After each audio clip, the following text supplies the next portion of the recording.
અમે તમારો આભાર માનીએ છીએ તમારા જીવંત વચનોને માટે. પ્રભુ, જે વચનો અમને યોગ્ય દિશા અને માર્ગદર્શન પૂરું પાડે છે, વચનો દ્વારા અમને હિંમત, બળ અને ઉત્તેજન અને પ્રેરણા મળે છે. પ્રભુ, એ વચનોને માટે અમે તમારો આભાર માનીએ છીએ, ધન્યવાદ આપીએ છીએ. પ્રભુ, અમારા પ્રભુ, અત્યારે એ વચનો તરફ અમે દ્રષ્ટિ કરવા જઈએ છીએ ત્યારે એ વચનો સમજવાને માટે, જીવનમાં ઉતારવા અને સ્વીકારવા પ્રત્યેકને તમે સહાયને મદદ કરો. આજના વચન દ્વારા પ્રભુ તમે અમારી સાથે વાત અને વ્યવહાર કરો, એવી કૃપા અમે તમારી પાસે માંગીએ છીએ. પ્રભુ, જેનો સર્વ સમય તમારા હાથમાં સોંપતા પ્રાર્થના પ્રભુ ઈસુ ખ્રિસ્તના નામમાં સાંભળો અને સ્વીકાર કરો. આમીન.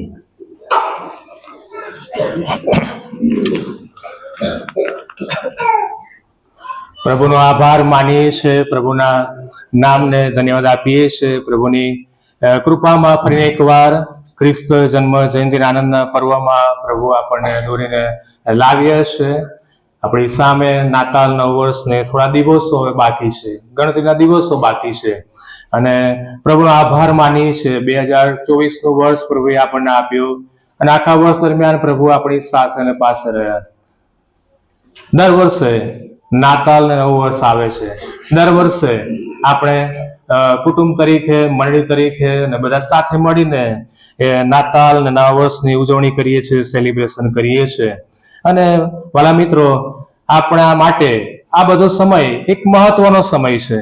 એક મહત્વના સમયમાં હું અને તમે આપણે છીએ, અને જ્યાં આપણે વિચાર કરીએ છીએ, જ્યાં આપણે થોભીએ છીએ, વિચાર કરીએ છીએ, મંથન કરીએ છીએ, જ્યાં આપણે આપણા રૂટીન કાર્યોમાં થોડીક બ્રેક મારીએ છીએ અથવા તો બ્રેક લઈએ છીએ, જ્યાં આપણે આપણા આનંદના પર્વની તૈયારીના માટે બધું જ કરવાને માટે તૈયારી શરૂ કરી દઈએ છીએ અને પરિવારની સાથે આપણે આયોજન કરીએ છીએ, મિત્રો સાથે મળીને એ સમય આપણે વ્યતીત કરીએ છીએ, ઘણું બધું આપણે કરીએ છીએ.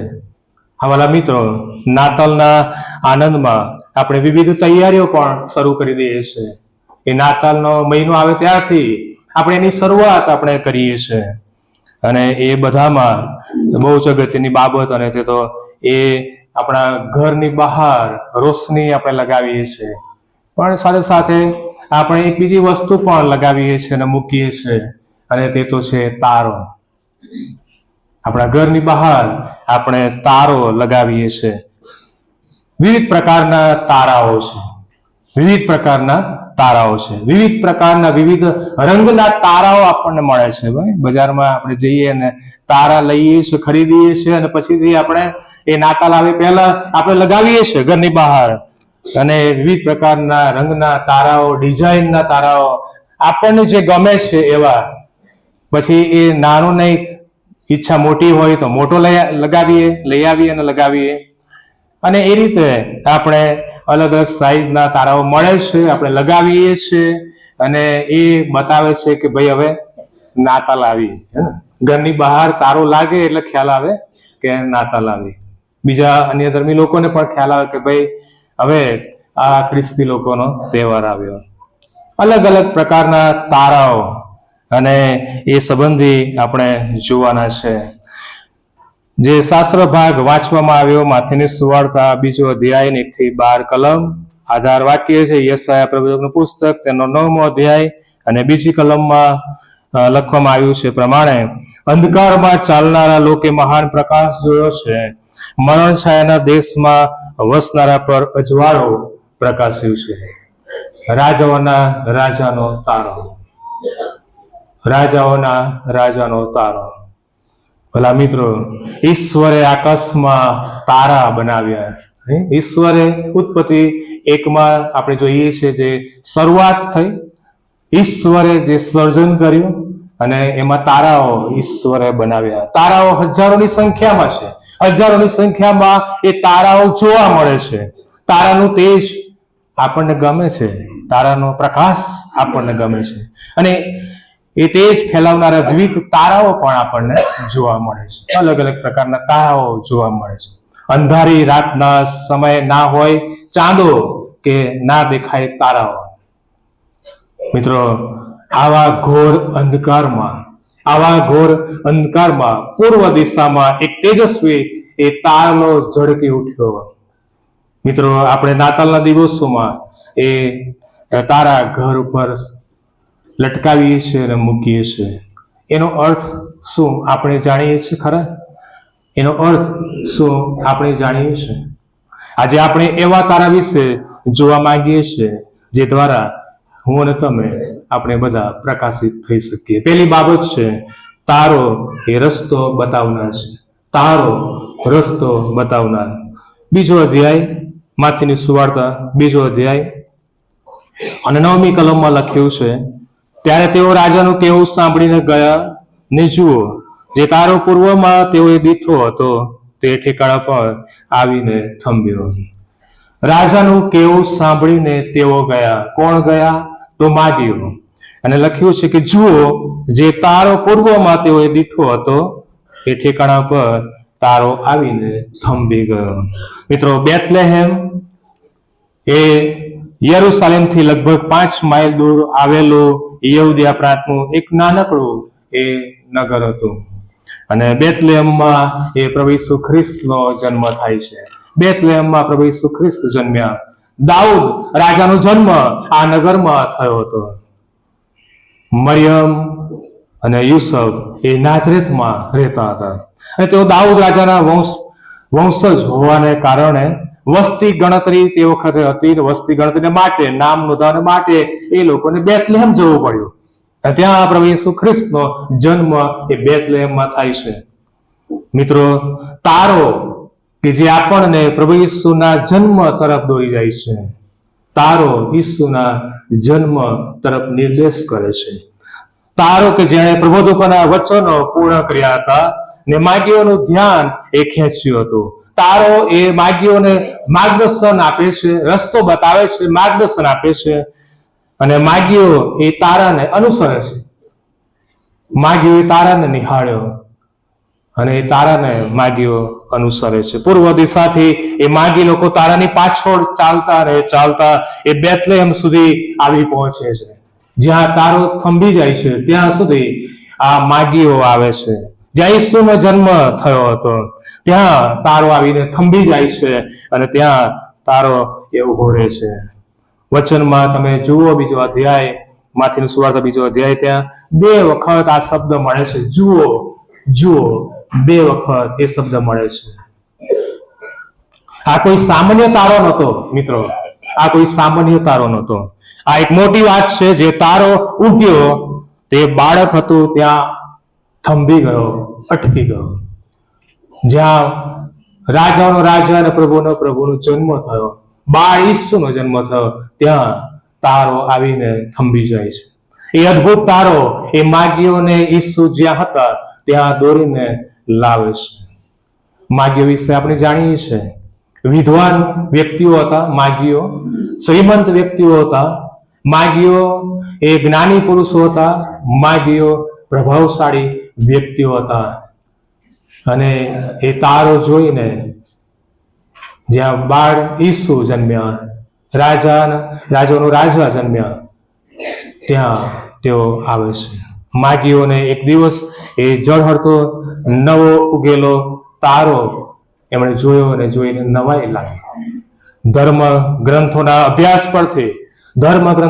અભ્યાસ પરથી માગીઓને ખબર પડી કે આ તારો યહૂદીઓના રાજાના જન્મની એ વધામણી આપી રહ્યો છે.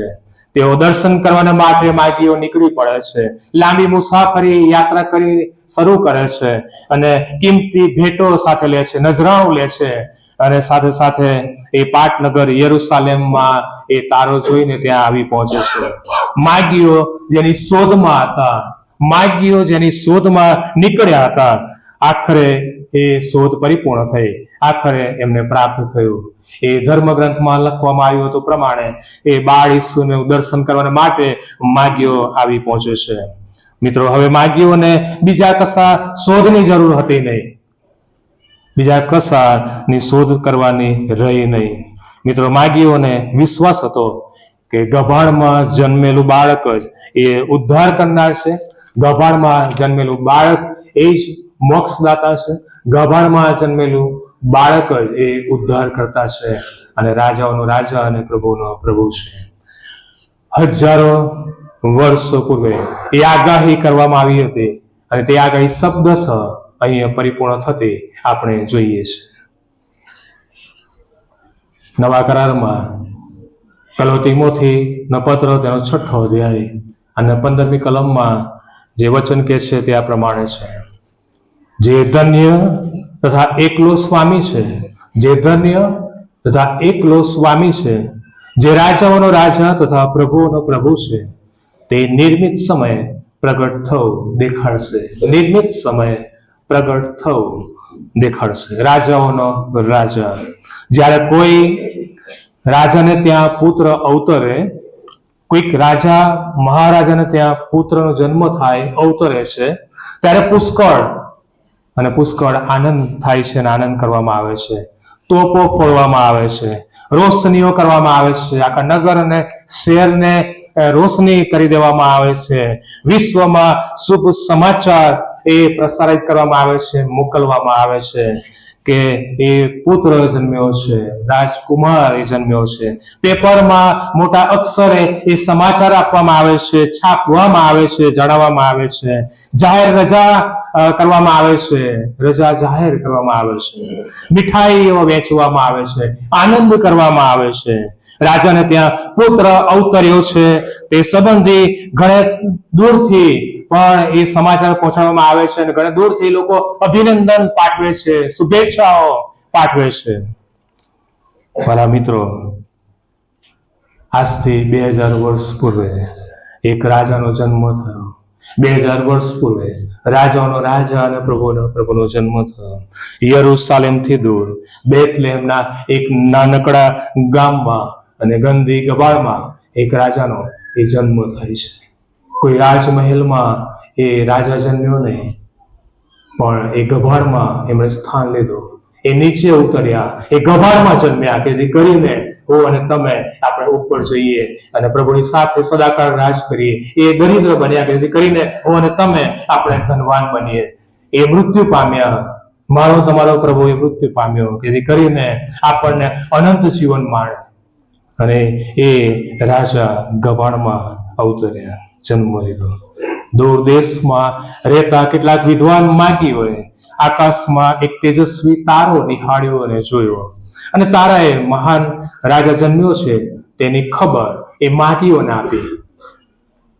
તારાએ એ ખબર માગીઓને આપી અને તારાએ માગીઓને એ રસ્તો બતાવ્યો. તારો એ રસ્તો બતાવનાર છે, તારાએ માગીઓને રસ્તો બતાવ્યો. વાલા મિત્રો, આપણે પણ એ તારાની જેમ બીજાઓને રસ્તો બતાવવાનો છે. આપણે પણ એ તારાની જેમ બીજાઓને સુવાર્તા આપવાની છે કે એ રાજા જન્મ્યો છે, ઈસુ જન્મ્યો છે. માત્ર તારા લગાવી દેવાથી, માત્ર રોશની કરવાથી, માત્ર સેલિબ્રેશન કરવાથી, ઉજવણી કરવાથી એ પૂરતું નથી. એવું તો બધા જ કરે છે, પણ સૌથી મહત્વનું કે જે તારો એનો જે અર્થ છે, પ્રભુ ઈસુ ખ્રિસ્ત આ જગતમાં માનવ બનીને આવ્યા. શા હેતુને માટે આવ્યા? શેને માટે ઈસુ આવ્યા? જેના ઉપર આપણે વિશ્વાસ કર્યો છે, જેના નામથી અને તમે આપણે ઓળખાઈએ છીએ. બધા મિત્રો, શું કરવા બંધ રાખીએ? શા માટે આપણી મુઠ્ઠી બંધ રાખીએ? આવો એ મુઠ્ઠીને ખોલીએ. આવો આપણે જે મળ્યું છે એ આપણે બીજાને વહેંચીએ. આ આનંદી નાતાલનું પર્વ અને નવું વર્ષ એક નવી રીતે આપણે ઉજવીએ. આવો એ આનંદી નાતાલ નવું વર્ષ આપણે પ્રભુના પ્રેમને વહેંચીએ, એ શાંતિને વહેંચીએ. ગયા રવિવાર મેં કહ્યું, શાંતિનો સરદાર એ પ્રભુ ઈસુ ખ્રિસ્ત જન્મ્યો છે. શાંતિ, શાંતિ અને શાંતિ. જગત શાંતિ ઝંખે છે, માણસ શાંતિ ઝંખે છે, અને એ શાંતિ બીજે ક્યાંય મળતી નથી. એ શાંતિ પ્રભુના ચરણોમાં, પ્રભુની પાસે અને પ્રભુમાં છે. કારણ કે એ શાંતિનો રાજકુમાર છે, એ જન્મ્યો છે અને એ મળ્યો છે, એ જન્મ્યો છે, એ આપણને મળ્યો છે. આવાલા મિત્રો, આવો આપણે એને પ્રગટ કરીએ. પ્રગટ કરવાના માટે ગભરાવાની જરૂર નથી, બીવાની જરૂર નથી. આવો આપણે આગળ આવીએ. આવો આપણે બીજાને કહીએ કે એ નાતાલ, એટલા માટે અમે ઉજવીએ છીએ કે પ્રભુ ઈસુ ખ્રિસ્તનો જન્મ થયો છે, પ્રભુ ઈસુ ખ્રિસ્ત જન્મ્યા છે. જે તારો આપણે લગાવીએ છીએ એટલા માટે કે રાજાનો રાજા અને પ્રભુનો પ્રભુ એ જન્મ્યો છે. માગીઓ પણ ગભરાયા નહીં, માગીઓ ચાલી નીકળ્યા અને એ તારો જ્યાં થંભ્યો, રોકાઈ ગયો, ત્યાં બાળીસના દર્શન માટે આવી પડ્યા. મિત્રો, આપણે એ તારાની જેમ પ્રકાશવાનું છે, તારાની જેમ આપણે બીજાને પ્રભુની સુવાર્તા કહેવાની છે, પ્રગટ કરવાની છે.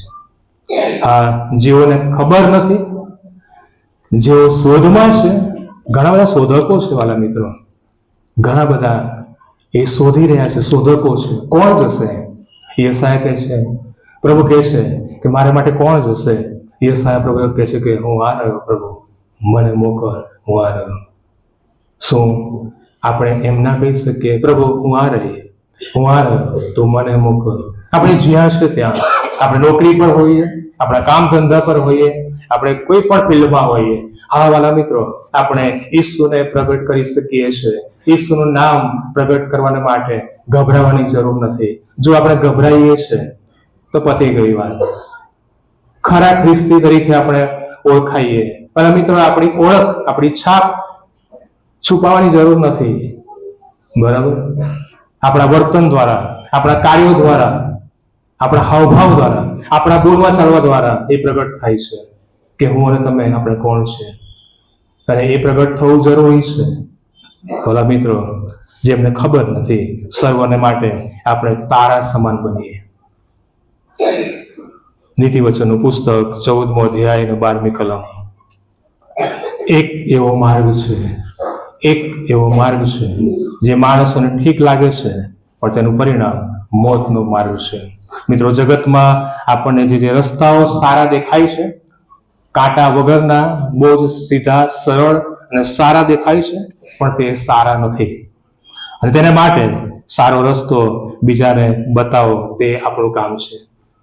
સારો રસ્તો, યોગ્ય રસ્તો બતાવો એ આપણું કામ છે. યોહાનની સુવાર્તા 14મો અધ્યાય ને 6ઠી કલમમાં લખ્યું છે પ્રમાણે, માર્ગ, સત્ય તથા જીવન હું છું.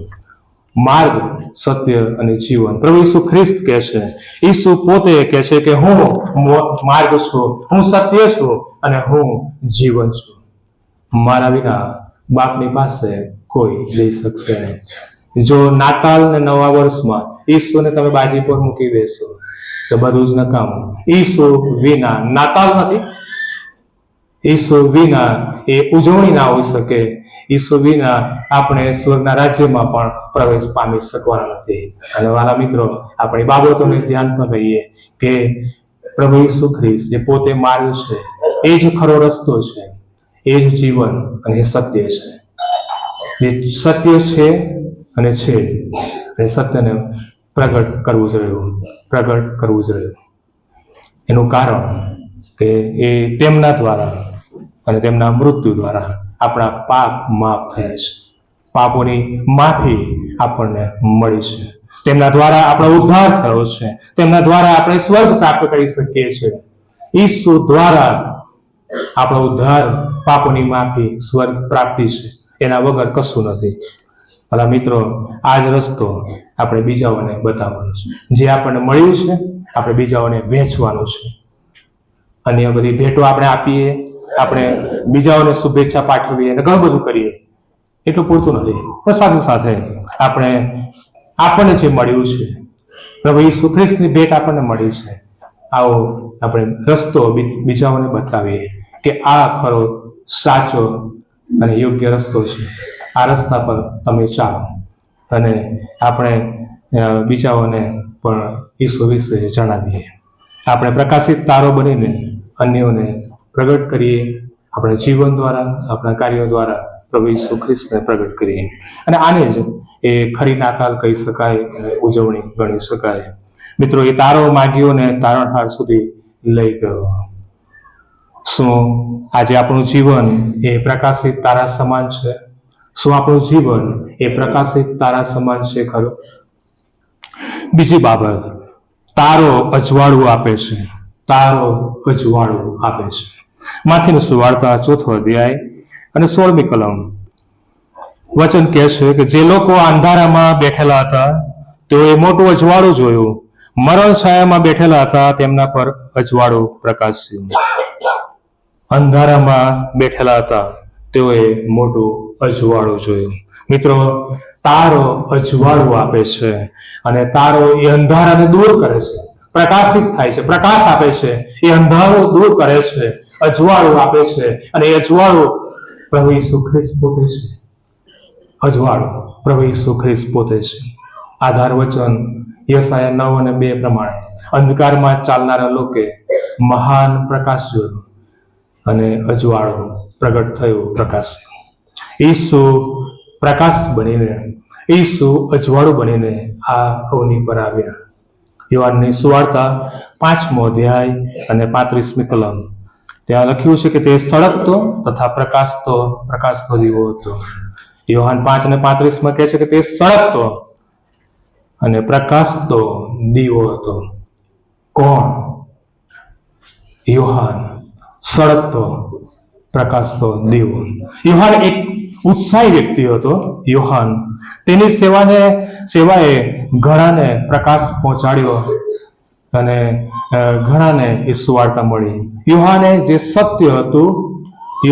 સત્ય અને જે સાચું હતું, ખરું અજવાળું, જે તારો છે, ઈસુ તરફ લોકોનું ધ્યાન એ પ્રગટ કરે છે, બતાવે છે, જણાવે છે. આ ઉદ્ધાર કરનાર છે, આ રાજાઓનો રાજા અને પ્રભુઓનો પ્રભુ છે, અને એ ઈસુ, એની પાસે તમે જાઓ. આ રસ્તો છે, આ માર્ગ છે, આ સત્ય છે, આ જીવન છે. પસ્તાવો કરો, દેવનું રાજ્ય પાસે આવ્યું છે. યોહાન કહે છે, યોહાન એ પ્રગટ કરે છે, એ જણાવે છે. ઈસુ તરફ લોકોનું ધ્યાન દોરવામાં યોહાને પોતાને નમાવી દીધો અને કહે છે કે પ્રભુ, હું ઘટતો જાઉં અને તમે વધતા જાઓ. અને આપણે શું કરીએ છીએ? આપણે વધવું છે અને પ્રભુને નમાવી દેવા છે. શા માટે ને કેમ? માણસનું વલણ એ અભિમાની વલણ છે. માણસ ઘણી બધી રીતે એ પ્રભુને બાજુ પર મૂકી દે છે અને પોતે એ રાજા બની બેસે છે, અથવા પોતે એ માન અને સન્માન મેળવે છે કે સર્વ હું છું. ભલા મિત્રો, પ્રભુના સંતો અને સેવકોનો દાખલો તમે લો. પ્રભુનું વચન આપણે વાંચીએ છીએ, મનન કરીએ છીએ, પણ વાલા મિત્રો, ઘણી બધી વખત જીવનમાં તો દેખાતું જ નથી, ઉતારતા નથી. જાહેરાત આપવામાં આવે છે કે જેમણે બાઇબલ વાંચન પૂરું કર્યું તમારા નામો નોંધાવવામાં આવે. પણ મને કહેવા દો કે શું એ બાઇબલ વાંચન, પ્રભુના વચનો એ જીવનોમાં ઉતર્યા ખરા?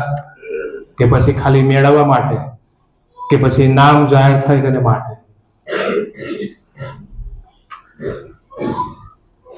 જૂના કરારમાં પ્રબોધકો દ્વારા પ્રગટ કરવામાં આવ્યું, કહેવામાં આવ્યું, પ્રભુ ઈસુ ખ્રિસ્ત એ ભવિષ્યવાણી પ્રમાણે ભવિષ્યવાણી પૂરી થઈ જગતમાં આવ્યા 2000 વર્ષ પૂર્વે. જૂના કરારમાં એ પ્રબોધકો હતા. ઈશ્વરે એ પ્રબોધકોને પસંદ કર્યા. ઈશ્વરે એ પ્રબોધકોને મૂક્યા, સેવકોને પસંદ કર્યા અને મૂક્યા. શેના માટે ખબર છે? શેના માટે? વાહ થાય તેને માટે. પ્રબોધકો સારા સારા શબ્દો બોલે તેને માટે. પ્રબોધકો તમારી વાહ કરે તેને માટે. પ્રબોધકો લોકો વિશે સારા શબ્દો ઉચ્ચારે તેને માટે. ઈશ્વર જે બોલ્યા એ જ લોકોની આગળ પ્રબોધકે પ્રગટ કરવું. અને ઈશ્વર કહે છે કે મારું વચન તું જા અને પ્રગટ કર અને લોકોને તું જણાવ. નહીં કે માણસોના વિચારો પ્રગટ કરવાની વાત. ઈશ્વર જે બોલ્યા, ઈશ્વરે જે કહ્યું, ઈશ્વરના શબ્દો એ પ્રગટ કરવાની વાત છે. અને એને માટે તું ગભરાઈશ નહીં, એને માટે તું ડરીશ નહીં, અને તું એ પ્રગટ કર. મોઢેથી પોકાર, તાળીને પોકાર અને તું જણાવ. ભલા મિત્રો, એ પ્રબોધકોનું કામ હતું. એવા ઘણા પ્રબોધકો હતા કે જે ખોટા મેસેજ અને શબ્દો કે ભાઈ બધું સારું જ છે, સારું થશે, વગેરે વગેરે લોકોને ગમતું અને લોકોને અત્યારે આવું જ જોઈએ અને ગમતું હોય. જ્યારે એ શબ્દો કહેવામાં આવે પ્રભુ લોકો દ્વારા, વચન ઈશ્વર આપે છે ને કહેવામાં આવે પ્રભુના પવિત્ર એ જીવંત વચનો દ્વારા, ઘણી બધી વખત ઘણાને અઘરા લાગે છે, નથી ગમતા, કડવા લાગે છે. કેમ? શા માટે? જો આપણે સારું જીવન જીવીએ છીએ તો શા માટે કડવું ને અઘરું લાગે વાલા મિત્રો? શા માટે? શા માટે? હૃદય અને મનો આપણે ખુલ્લા કરવાની જરૂર છે પ્રભુની આગળ. રાજાનો રાજા એ જન્મ્યો છે, એ તારો આપણે લગાવીએ છીએ, પણ એ તારો આપણા જીવનમાં તો દેખાતો નથી. હે મારા મિત્રો, એ તારો તો જીવનમાં દેખાતો નથી. યોહાન સળગતો તારો, યોહાન એ પ્રકાશતો તારો. શું કોઈ આપણને કહી શકે કે તમારું જીવન એ પ્રભુને પ્રગટ કરે છે અને પ્રકાશિત તારા સમાન છે? ખ્રિસ્તીઓ તરીકે ઓળખાઈએ છીએ, પણ ખ્રિસ્તમાં તો છે જ નહીં.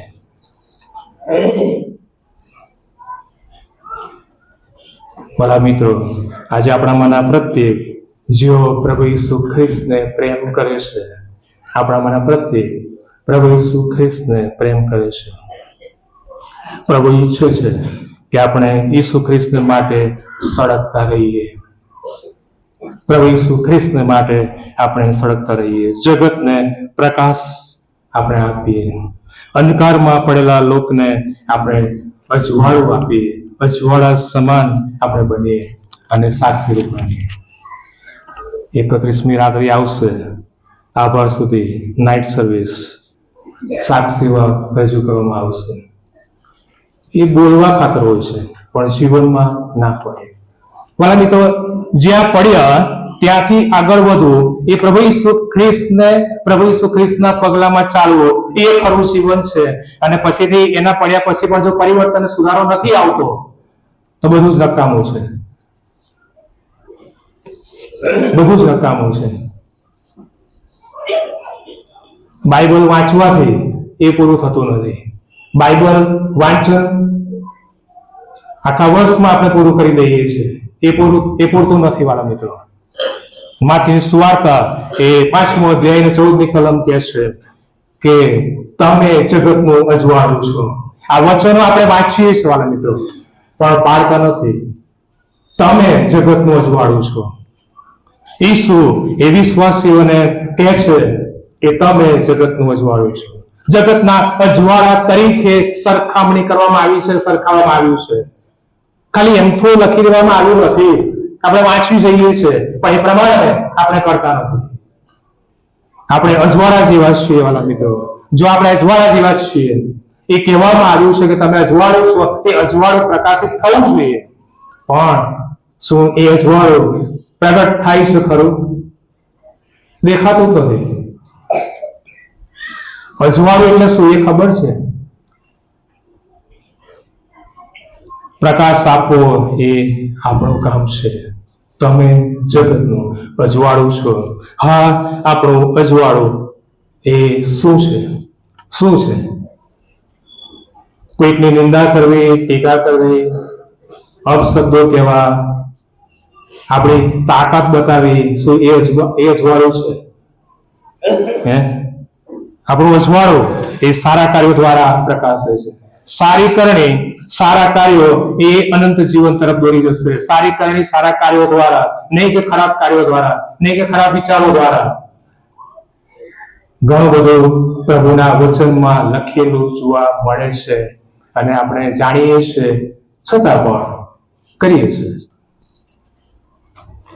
સારા કાર્યો કરવાથી આપણે એ અજવાળું પ્રગટ કરી શકીએ છીએ. ભલો સમરોની એને સારું કર્યું, એ ઘવાયેલી પડેલી વ્યક્તિને માટે એ સારું કાર્ય એને કર્યું. મિત્રો, એવું જીવન જીવો કે આપણું જીવન એ પ્રકાશરૂપ બને. એવું જીવન જીવો કે આપણા કાર્યો એ સાક્ષી બોલે. એવું જીવન જીવો કે બાપને મહિમા મળે. મિત્રો, એ અંધારામાં અજવાળું એ અટવાતું, અંધારામાં અટવાતું એ પતંગિયું એ દીવાનો પ્રકાશને અજવાળું એ જોઈ છે એની તરફ એ આકર્ષિત થાય છે અને એ તરફ એ આવે છે. અને એ જ પ્રમાણે વહાણો દૂર પ્રકાશ ફેંકાતી દીવાદાંડી જોઈને આગળ જવાની એ દિશા અને માર્ગ નક્કી કરે છે. અને એ જ પ્રમાણે માગીઓએ તારાના અજવાળાને જોઈને પ્રકાશને પગલે ચાલીને બાળ રાજાના દર્શન કર્યા અને અજવાળાની પાસે આવ્યા. ઈસુ જગતનું અજવાળું છે. મિત્રો, શું આપણું જીવન અજવાળા સમાન છે ખરો? શું આપણા જીવન દ્વારા એ પ્રકાશ ફેલાય છે ખરો? ત્રીજી અને છેલ્લી બાબત, પ્રભુ ઈસુ ખ્રિસ્ત પોતે તારા જેવા છે. પ્રકટીકરણનું પુસ્તક તેનો 22મો અધ્યાય અને 16મી કલમ. હું પ્રભાતનો પ્રકાશિત તારો છું. હું પ્રભાતનો પ્રકાશિત તારો છું. ઈસુ પોતે પ્રકાશિત તારા સમાન છે. ઈસુ પોતે પ્રકાશિત તારા છે. પ્રકાશિત તારો પ્રકાશ આપનાર છે. મિત્રો, શું આજની દુનિયા એ અંધકારમય નથી? આજની દુનિયા એ અંધકારમય નથી? હા, ચારે બાજુ દુષ્ટતા છે, ચારે બાજુ અપરાધ વધી રહ્યો છે, પાપમય જીવન લોકો જીવી રહ્યા છે, ગુંડાઈ ચારે બાજુ વ્યાપી ગઈ છે અને વધી ગઈ છે. ગુંડાઈ વધી ગઈ છે. અને આ બધામાં તારો આપણને અંધકારમાંથી બહાર નીકળવાનો એ દિશા બતાવે છે, માર્ગ ચિંધે છે, માર્ગ બતાવે છે. તારો પ્રભુ પાસે જવાનો એ માર્ગ આપે છે. યોહાનની સુવાર્તા 8મો અધ્યાય ને 12મી કલમ.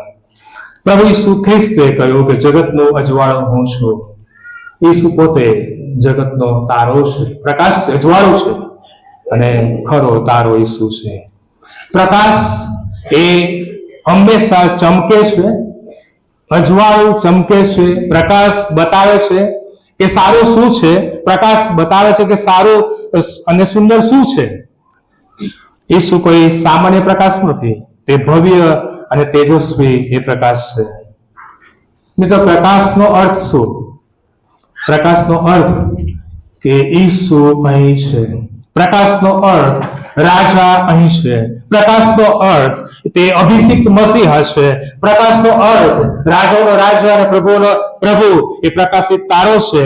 તેનામાં કોઈ પણ પ્રકારનો અંધકાર નથી, કોઈ પણ પ્રકારની દુષ્ટતા કે ગુંડાઈ નથી. એ રાજાનો રાજા અને એ તારો અભિષિક્ત મસીહા એ અહીં છે. પ્રકટીકરણ 22 પ્રમાણે પ્રકાશ હજુ પણ ચમકી રહ્યો છે, સદાકાળ સુધી ચમકતો રહેશે. Jesus is the light of the world. ઈસુ વિશ્વનો પ્રકાશ છે. આ અજવાળો એ બધાને માટે છે. મિત્રો, સુવાર્તાનો સંદેશો માત્ર એટલો જ છે કે ઈસુ ખ્રિસ્ત દ્વારા જગતનું ખરું અજવાળું આ જગતમાં. નાતાલ એ પ્રકાશનું પર્વ છે, કારણ કે ઈસુ પ્રકાશ બનીને આ જગતમાં આવ્યા. ઈસુ એ જગતનો અજવાળો અને તારો છે. પ્રભુની પાછળ જે ચાલે છે તેને અજવાળું મળે છે. પ્રભુની પાછળ જે ચાલે છે તેને જીવન મળે છે, અનંત જીવન પ્રાપ્ત થાય છે. અને પ્રભુ તેને પાપથી તારે છે. પ્રભુ તેને જીવનમાં દુઃખો અને મુશ્કેલીથી છોડાવે છે, બચાવે છે. ભલા મિત્રો, ઈસુમાં શાંતિ, આનંદ અને સાર્વકાલિક વાના છે. ઈસુ ખ્રિસ્તે એ તારાની માફક જગતમાં એ જન્મ લીધો, એ કરીને આપણે અજવાળામાં ચાલીએ અને આગળ વધીએ. વાલા મિત્રો, આપણે પણ આ નાતાલે તારાની જેમ પ્રકાશિત થતા રહેવાનું છે. પ્રકાશિત આપણે બનીએ. આપણા જીવનોમાંથી અંધકારને, એ ગુંડાઈની બાબતને, અંધકારને દૂર કરીને અજવાળામાં આપણે ચાલીએ. અજવાળામાં ચાલવાનો પ્રયત્ન કરીએ, આગળ વધીએ. શું આપણે પ્રભુનો પ્રકાશ ફેલાવીએ છીએ આપણા જીવન દ્વારા? શું આપણે ઈસુને આપણા જીવન દ્વારા પ્રગટ કરીએ છીએ ખરા? શું આપણે બીજાને ઈસુની પાસે લાવવા અને પ્રકાશમાં લાવવા પ્રયત્ન કર્યા ખરા? જે ઘરોમાં તારા લટકે છે, વાલા મિત્રો, જે ઘરોમાં તારા લગાવવામાં આવે છે એ ડિસેમ્બરની 1લી તારીખથી લાગી જાય, અગાઉથી લાગી જાય, વહેલા લાગી જાય. જે ઘરોમાં તારા લટકે છે તે ઘરમાં શું ખરેખર તારનાનો જન્મ થયો છે ખરો? વિચારીએ, હું ક્યાં છું, આપણે ક્યાં છે, મારું કુટુંબ ક્યાં છે, મારી મંડળી ક્યાં છે? વાલા મિત્રો, શું આપણા ઘરની મુલાકાત લેનાર વ્યક્તિઓને એ તારનાની ઓળખ પ્રાપ્ત થાય છે ખરી? એ તારનાર, ઉદ્ધારનાર પ્રભુ ઈસુ ખ્રિસ્ત જન્મ્યો છે, એની ઓળખ બીજાઓને થાય છે ખરી? પ્રભુ ઈચ્છે છે કે આપણે તારાઓની જેમ ચમકતા રહીએ. પ્રભુ ઈચ્છે છે કે તારાઓની જેમ જે માગ્યો એ તારો જે આવ્યો એટલે થંભી ગયો ત્યાં હું ને તમે પણ આપણે ઈસુ રાજાના દર્શન કરવા માટે આવીએ, ઈસુની પાસે આવીએ અને અંધકારમાં રહેલા લોકોને ઈસુની પાસે લાવીએ. પ્રભુ તેમ કરવા માટે આપણ સર્વને તેની કૃપા આપે. આમેન. પ્રાર્થના કરીએ. પ્રભુ, અમે આભાર માનીએ છીએ, આજથી 2000 વર્ષ પૂર્વે તમે અવની પર માનવ બનીને આવ્યા. પ્રભુ, એ માગીઓને સંદેશ પ્રાપ્ત થયો તારા દ્વારા, અને તારો એમને માર્ગ બતાવે છે અને દિશા બતાવે છે. જ્યાં બાળ ઈસુ જન્મ્યા ત્યાં આવીને તારો થંભ્યો અને તેમણે એ ભેટો લાવ્યા, અર્પણ કર્યું અને ભજન કર્યું. આવાના પ્રભુજી, અમે પણ એ તારા સમાન બનીએ, અજવાળા સમાન બનીએ અને પ્રકાશીએ. પ્રભુ, એવું થવા દો કે મારું જીવન પ્રભુ એ પ્રકાશિત તારા સમાન બને. પ્રભુ, એવું થવા દો કે પ્રભુ અમે તમને પ્રગટ કરીએ. આ આનંદી નાતાલ નવ વર્ષ એ પ્રભુ ઈસુ ખ્રિસ્ત જન્મ્યો છે, અને એ પ્રભુ ઈસુ ખ્રિસ્તની ઉજવણી કરતા પ્રભુ અમે તમને પ્રગટ કરીએ. પ્રભુ ઈસુ ખ્રિસ્તને પ્રગટ કરતા પ્રભુ અમે અમારા જીવનો દ્વારા, અમારા કાર્યો દ્વારા અમે તમને કેન્દ્ર સ્થાન રાખીએ. તેવું તમને થવા દો. હવે પછીનો સર્વ સમય અમે તમારા હાથમાં સોંપીએ છીએ. અમારો સ્વીકાર કરો. પ્રાર્થના પ્રભુ ઈસુના નામમાં. આમેન.